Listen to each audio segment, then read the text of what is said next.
దైవ మర్మములు సహోదర భక్త సింగ్ గారి అనుభవంలో దేవుడు తనకు బయలుపరిచిన మర్మములను అనుదినము పంచుకొనుట.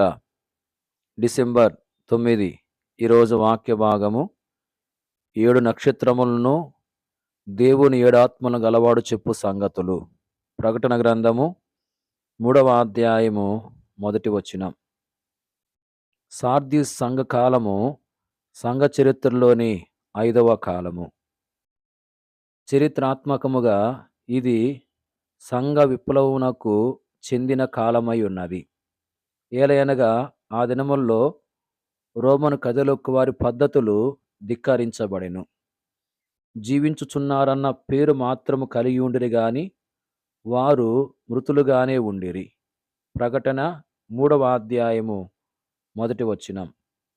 నిలువుటంగీలు, కొవ్వొత్తులు మొదలగు సంస్కారములు వారిలో ఉండెను గనుక వారు మృతులుగానే ఉండిరి. పరిశుద్ధాత్మ కార్యము మనలో జరగని ఎడల మనము కూడా అలవాటులు, ఆచారములకు లొంగి తప్పుగా నడిపించబడెదము. పరిశుద్ధాత్మకు లోబడవలనని చూపించుటకు 7 ఆత్మలు గలవాడుగా యేసుక్రీస్తు ప్రభువు తన్ను బయలుపరుచుకొనెను. ప్రకటన గ్రంథము 3వ అధ్యాయము 4వ వచనములో లోక వ్యవహారములలో జోక్యం కలిగించుకొనకూడదని సార్దీస్ సంఘమును ప్రభువు హెచ్చరించుచున్నాడు.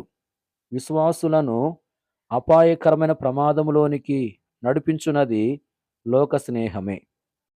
అనేక విశ్వాసులు మాటల్లో, వస్త్రధారణలో, అలంకరణలో లోకస్తులను అనుసరించుదురు.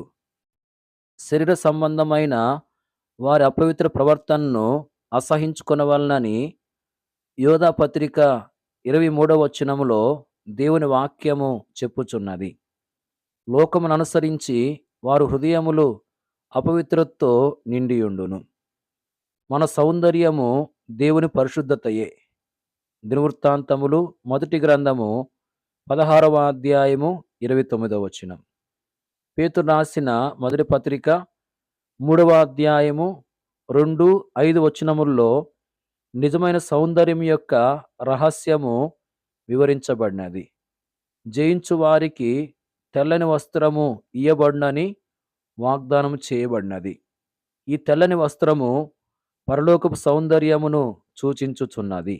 Praise the lord.